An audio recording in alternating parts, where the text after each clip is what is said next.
teams are using the Xerneas, the Groudon. So, you know, how, you know, whose Pokemon is faster, who's bulkier, what are their individual niches with these, how they customize these Pokemon to suit them. So, we just see this, you know, it could be just a straight mirror, it could be a clash of philosophies, the bulky versus the speedy, but either way, we're about to find out. Yeah, here we go. So, we see the Thundurus and the Kangaskhan on James' side. Then we see the Salamence and the Groudon on Nathan's side. So, first up, we see that the Kangaskhan can potentially go for that fake out. Obviously, flinch one of the Pokemon. We've seen Tailwind on the Salamence quite commonly throughout the day, but it is going to get hurt by that Intimidate from the Salamence as well. We also see that the Thundurus is there, providing quite a bit of support, I would say. And then obviously the pressure that really comes down from Groudon with that raw power that he will bring to it. So interesting matchup as a whole. I would say at this stage things seem to be quite level. We do see Thundurus there that is not going to get hit by that Priceable Blades. And obviously the Kangaskhan can put that fake out pressure there. So strong start from both players. I think it is. I mean, you know, Nathan has got, you know, the power on the field. James is more the disruption, so he can certainly cause some difficulties there. You know, it's an interesting game. It's sort of like game rock paper scissors. You know, Thundurus stops the Salamence, but the Salamence stops the Kangaskhan. Kangaskhan can slaughter to the Groudon. Groudon, you know, can cause things. It's interesting to see how each player will maneuver themselves to get the most out of the situation. Most definitely. So, we see Nathan is going to play it safe with the Protect on the Salamence as the Kangaskhan goes for the Fake Out, but he decides he wants to go for that Groudon. So, he doesn't want that Groudon firing off what I would assume possibly might be an Eruption or anything of the sort. We do see the Hidden Power, which will be most likely Ice onto that Salamence, but because of that Protect, no damage is done. So, all we see out of that turn is a flinched Groudon, and everything else has been quite neutral across the board. It was certainly strong play from James there. You know, I don't think anything was gained by flinching out that, faking out that Salamence. Even if you didn't have the Hidden Power Ice, you can certainly just Thunder Wave and remove its great advantage in speed. The stopping the ground is more important as it's, you know, if it strongly checks that Thundurus, and that Thundurus at the moment is what is threatening Nathan. Yep, most definitely. I still have the #1 question of if we're going to see that Tangler. I'm really hoping we see that Tangler. As much as I, you know, promoted the defensive values of Tangler, it's probably not good in this situation. Its special defense is lackluster at best. It will fall to a hyper voice. No, that's very true. So we do see the Taunt come into play, and good play on the Bronzong. So he gets that Taunt, predicts that well, then goes for the Double Edge on the Groudon. Wow, that is tanking that really well, the Groudon. So we might see that the Kangaskhan is actually a bit of a bulky build, or the Groudon could be a bulky build, either or. We do see the Fire Punch come from that Thundurus, and that is a KO. So very offensively built Groudon. So I would say that the Kangaskhan might be a bit more of a bulky variant rather than a full-out attacker. I think the Thundurus there was more the full-out attacker. I mean, I've not known the bulky Thundurus to. They've certainly known them to take a lot of damage. I've never known them to be outright KO'd. Most definitely. But getting the Taunt off into that Bronzong, I don't think it was actually predicting the Bronzong. I think it was trying to stop a Tailwind from the Salamence. Worked out quite well for him. Either way, he's in a good position there. Good position. But he needs to be careful though. James needs to be careful here. I mean, the Groudon, the opposing Groudon could certainly hurt him greatly with the Precipice Blades here. So, but on the same time, the removal of James' Thundurus is a massive boost for Nathan, because he still has the Mega Salamence. Neither of James' Pokemon in the field like facing Mega Salamence. If they gang up on it, yes, they could probably KO it, but Salamence is certainly going to make life difficult for them. Most definitely, most definitely. Okay, so he decides to remove the Bronzong and withdraw it from play and bring in that Salamence again. Doesn't get the Intimidate, obviously, because it is a Mega. So we do see the Protect on the ground as well. We see the Double Edge, and it connects with the Salamence. So it's going straight in there, and well played, well predicted. What will we see the opposing Groudon do? I would say it would be a Priceable Blades, but yes, it is. I was just going to say that it's unpredictable, but that's probably the best move for him to That make. double edge into the Bronzong solution and the Salamence, that was smart play. That Bronzong, you know, definitely wasn't going to be able to do much. It was threatened by James's Groudon. So to double edge into that slot was, you know, it was certainly better than average odds that Bronzong was going to be withdrawn and something else come in. Completely agree. So now we see it as sort of a standoffish point where we have the Salamence here that could potentially get up a tailwind, but he doesn't. He decides to go for the Hyper Voice. As I'm saying, he makes his move. And we see the double edge come off the Kangaskhan, and he's going into that Salamence spot, and that's going to be the end of Salamence. So he does fire off a Hyper Voice before he does, unfortunately, get the KO on it. So yeah, that Kangaskhan now has taken critical damage on that. And we see the Priceable Blades on the Groudon, and that is going to pick up the KO as well, which is puts him in a very strong position. He did get a crit there, but I don't think that would have. I think that was a pretty irrelevant crit. I mean, yeah, he removed the Salamence, he turned Priceable Blades from a spread move into a base 120 single target attack move into something that is weak to it. I don't think the crit would have mattered. No, not at all. I didn't think so either. So we do see the Bronzong make its appearance again, and we see the Xerneas revealing his final Pokemon. So, Bronzong here, interesting sort of play here. We could see that he would kind of set up with something, or he could go off with the attack here. I don't think it would be probably wise to go for a Trick Room, basically kind of restricting him, even if he did want to go for the Geomancy. It's just got to work against him, basically, yeah. It's certainly not a favourable position here. You see the Kangaskhan going for the double edge, just trying to get that damage on that Xerneas, bring it within range of, you know, a Priceable Blades or a 500 Groudon. Kangaskhan going down to the red fold, but it's done its job. It's done tremendous work for James in this first set. Most definitely. So we see the 500 coming off. He's going to target that Bronzong and quite comfortably get that KO. Which basically leaves James in quite a commanding lead. Yes. It'd be interesting to see though, because that doesn't mean the single target. It would be interesting to see if Groudon was actually within range of another Dazzling Gleam. So James is in a commanding position, but I might not be out of it yet. Most definitely. But that being said, I wanted to see it, and we've seen it. We see the Tangler make its appearance. He's going for Protect on the Groudon. So what is this Tangler going to do? Oh, we're going for a Protect on Xerneas. I would say that that would be a scout to see what he's actually going to be doing with it. And he is going for that Sleep Powder. So yeah, James is worried there. He's worried that Dazzling Gleam might actually pick up the KO on his Groudon as well. So trying to protect, get the Sleep Powder off. That was a good read from Nathan there, just to scout or even just to burn the Protect. So most definitely. So we do see the Rage Powder here, but don't know if he's going to be going for a single target move. We see Priceable Blades connect. That is very. Oh, it lives a little bit. And it's fired off the Dazzling Gleam. We will see it pick up on the knockout. Oh my goodness. It lives on 4, and that certainly did matter. Interesting to note that the Groudon did outspeed the Xerneas as well. And also to note that it lived a Priceable Blade where you wouldn't expect a normal Xerneas. So that we can safely say that is one extremely bulky Xerneas. Most definitely. I'm curious as to why he is protecting here. Maybe because he, again, is scouting to see what would happen, or if he's just stalling for a little bit of time here. I think it's a bit late to try and play for timer, but yeah.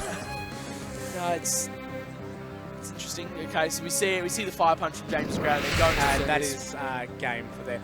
But wow, what a game!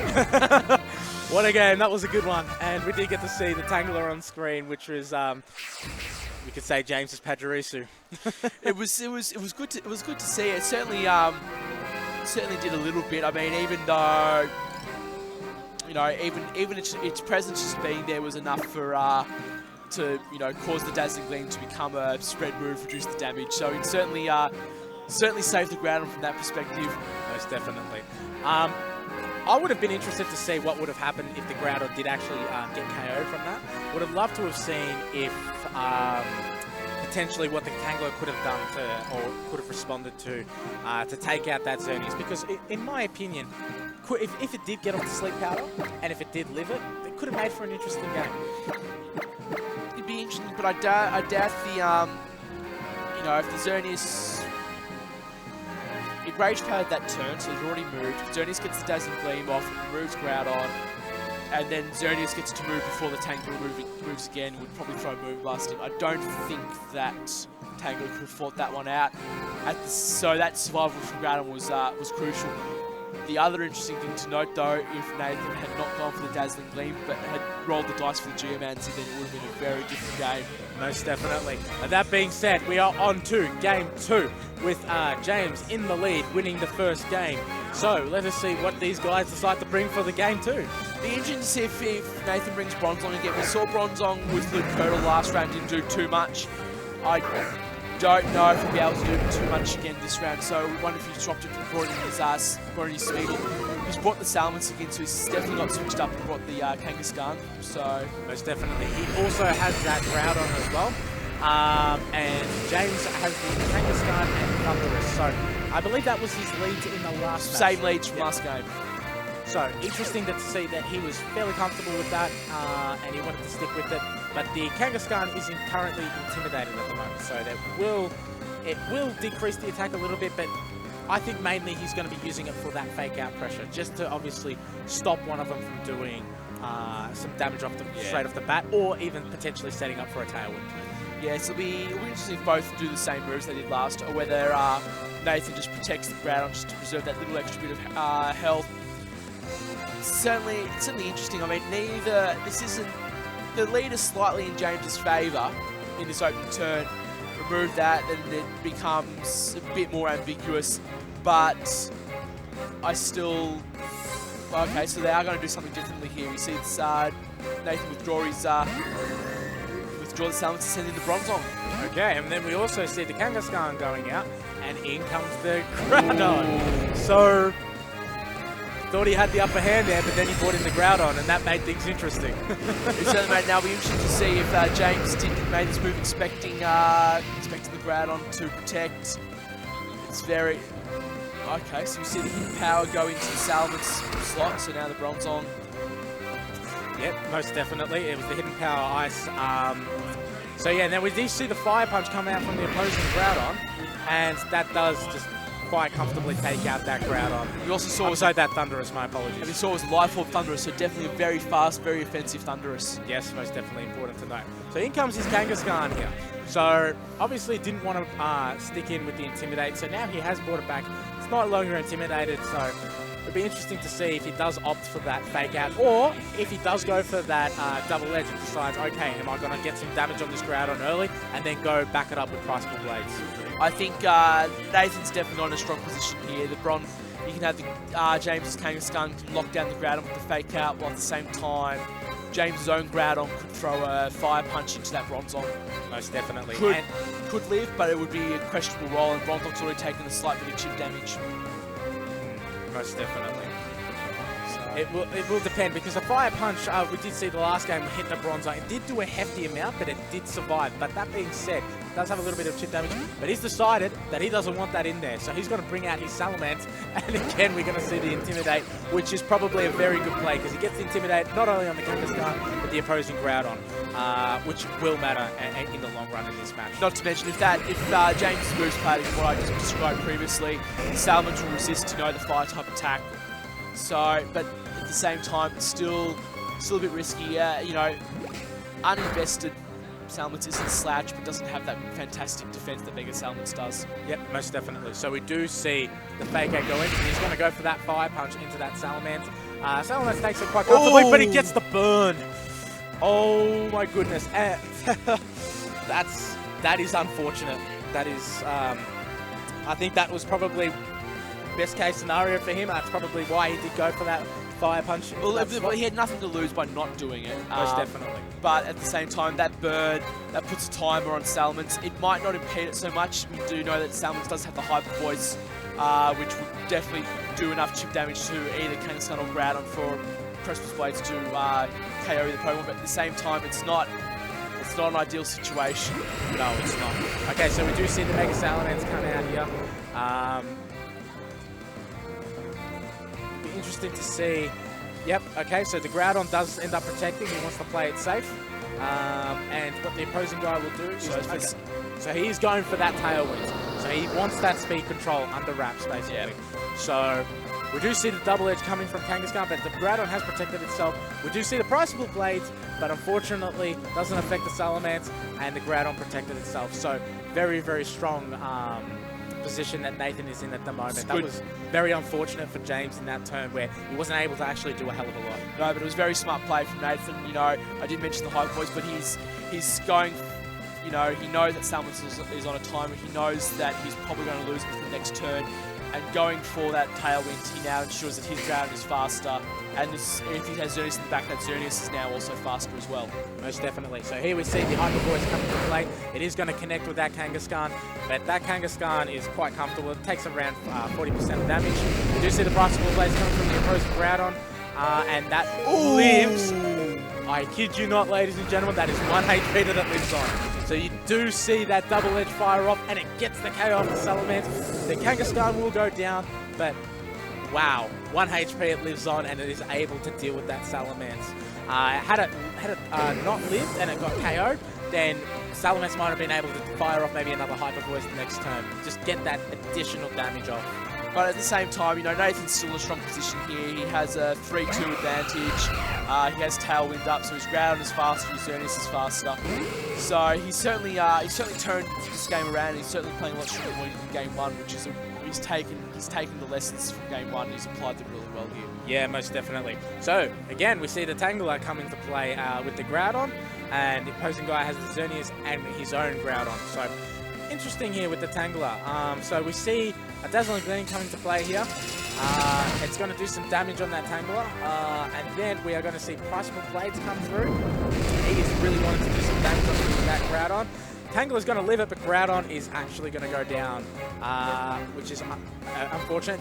Important to note as well that that was a critical hit on that Tangela, and it took it so well. We do see Sleep Powder, but that is the unfortunate end of the business, and it misses. So that's not very good on for James' end, and it looks like we are going to see a forfeit.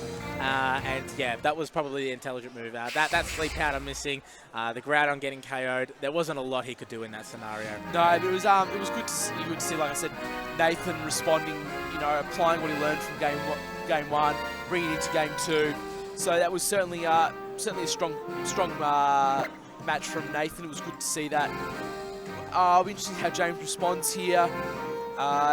Whether he keeps the Kangaroos Thunderous lead, because we have seen, you know, that Thunderous certainly puts on a little bit of pressure at the start, but it's also going down so quickly.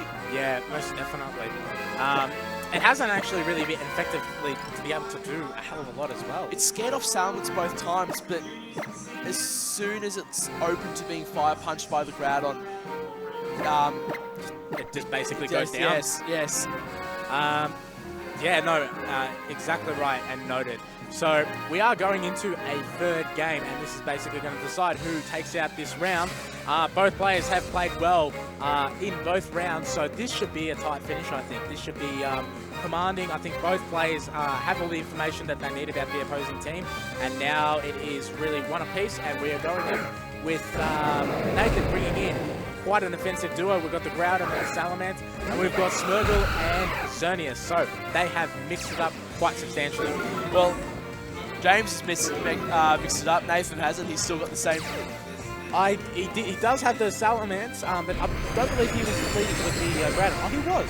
I don't know what I'm watching. I'm falling asleep at the stream.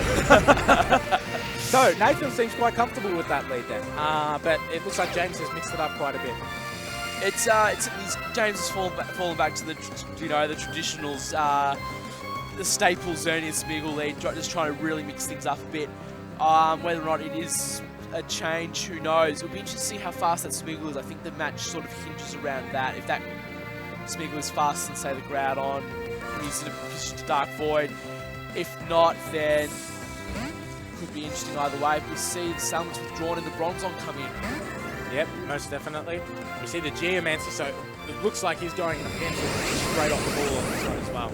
So he doesn't want to muck around. He wants to make sure that he gets that quick early stat boost and make sure that he's able to deal with a lot of threats that will come his way quite quickly. But you know, this is something where the Bronzong would be useful. So And we see the Dark Void from the Smeagol here. So, and we'll hit at least one Pokemon. Avoids the Groudon. Oh, Groudon. That was unfortunate. We see the Lumberry on the Bronzong as well. So, wow. So that was basically a Dark Void wasted. We are going to see the Prosper Blades come through. He's going to connect with the Smeagol. He's going to take it down to its Sash. Xerneas, it lives on about 60%. We do see the Moody Boost here as well. The speed. It's a speed boost. It's a speed boost. Oh, this is not good for Nathan. No, it is not. Yeah. Interesting though to see that the Dark Void ended up missing that Groudon and then the Lumberry activated for that Bronzong. So, yeah, and it is quite interesting. Like, we see the Xerneas come in here. It's got his stab boosts. Kind of would think that it would go for a Dazzling Gleam, but it could go for a single target here. Like, it's left it open, and that makes it for an interesting kind of to see where it will kind of go from there. It's interesting if James goes for the. So he goes. Yep, for so he goes for single target. He's going to go for that Groudon. Does not want that in there. Gets it down to just under 50%, and gets a special attack drop. Goes for the Dark Void again. That speed boost must have helped him there. Although Bronzong is quite small as well. We do see the sleep on both Pokemon, it would look like, which is rather unfortunate, being that the Lumberry was used last turn. But, you know, James had to go for that, but he had to be careful. If he missed that Dark Void, then it was very likely that Xerneas would be falling next turn. So he took the roll and it paid off, but at the same time, he has to be careful. Again, it'll be interesting if that Moonblast, you know, that Moonblast could probably KO the Groudon from that range. We did see it do over 50%. But if it doesn't and either of those Pokemon wake up, then either Smeagol or Xerneas are going to be in a lot of trouble. Most definitely. So, it's going to be interesting to see, like, how many turns of sleep these guys are actually going to get. That's going to be a major factor. The Xerneas is in a commanding position, being that it's got the stab boost. He's switched out the Smeagol, wanted to preserve it later. He's brought in his own Groudon, which is only trouble for Nathan. He's really going to have to rely on a quick wake up from both of these Pokemon. And then he might be able to still be in it, but it's definitely, it's quite clear cut that he's not in a good position at the moment. No, it's really not, and that is it's a good move from James. If he removes the Groudon, which it's his Groudon, it's something that his Groudon can remove the Bronzong without any fear of reprisal. Well, we see the Bronzong, we see the Gyro Ball as well. We're going to very quick wake up. We're going to see the Gyro Ball, and that's a KO. Wow. There we go. We were mentioning about it. If he got a quick wake up, he might be still in it, and hey, he is still in it. He did lose, and unfortunately. Not only that, he has removed the Xerneas, which is probably the biggest threat to his Salamence. Most definitely. Unfortunately, though, Smeagol is still in the back. It is on only 1 HP, but it might be enough to, like, basically fire off another Dark Void should he need it. We do see the Thunderous now, and we do see the Salamence come into play. So the Intimidate is going to take effect on that Groudon. Not so much effect on the Thunderous itself, but I'm actually excited to see if this Thunderous can actually do something in this game, because we haven't really seen it do a hell of a lot, as we mentioned before. So curious to see what it has to offer. I think it's in a strong position. There's no the Thunderous. There's no way with the Groudon gone. There's no way it can be removed from the field quite easily. It has hidden Power Ice for Salamence. It could use Taunt to stop the Trick Room of Bronzong, but I can't see Nathan doing the Trick Room. He doesn't really serve any purpose, and B, I can't see Bronzong surviving much. Oh no, sorry, take that back. Groudon is intimidated, so Bronzong could survive and get the Trick Room up, but I don't see the reason why he would go for a Trick Room. Yeah, 100%. So, as I said, this is round 4 of the Masters Division. So we do see the Salamence come into play here with its Mega. See if it opts for an attacking move. We do see the Hidden Power fire off on Thunderous. This is going to be enough to take that out, and it looks like it is pretty convincingly. So, I believe it is Life Orb as well. Life Orb. Okay, yeah, so very convincingly it's going to take that out. So we do see the Groudon with the Fire Punch here. It's going to go connect straight with that Bronzong, and it does just live. We see the Gyro Ball come into play here. And it is going to go for that Groudon, but it's not going to do very much damage at all. And yeah, unfortunately, as I said, James is in just a very, very good position at this stage. Nathan's in a little bit of a tough spot, but it isn't over yet. Yes, but it's certainly hard to see how well he'll come back from this. You know, Groudon resists Xerneas' fairy type moves. You know, he can just go straight for the KO, he can try and paralyze it. Bronzong, you know, we saw that Gyro Ball do minimal damage to the Groudon. Wouldn't do much more to Thundurus. And it's unlikely Bronzong is carrying another attack move. So it'll be interesting to see how Nathan plays out of this. But I think James is definitely in a dominant, if not decisive position. Sure. So we just see the Fire Punch being fired off from that Bronzong. It is going to pick up the KO, which would leave it down to the Lone Ranger of Xerneas, being the last Pokemon that Nathan has, against James's 3 Pokemon. So I believe that this Xerneas also does not have a Geomancy boost, which does make it just that little bit harder. So as I said, James, pretty confident position right now, and going to play the safe option. We're going to go for the Taunt to ensure that he doesn't go for that Geomancy. Groudon is going to go for that Fire Punch. He's going to do a hefty amount to that Xerneas. Actually, take that back. It's actually not going to do a hefty amount. He takes it quite well, and then goes to that Moonblast, which does just over about maybe 40% to that Groudon. So now he's not able to Geomancy, which is puts him in a really tough spot. We see the Thundurus go for that Thunderbolt, and we'll probably see a Fire Punch come out of the Groudon, which is game, set, and match to James. And well played by both players, but James has ended up playing a little bit better in that. Had a very strong commanding lean straight from the get-go and just kind of ran with it, and I think that's what led to his success. Yes, and I mean, we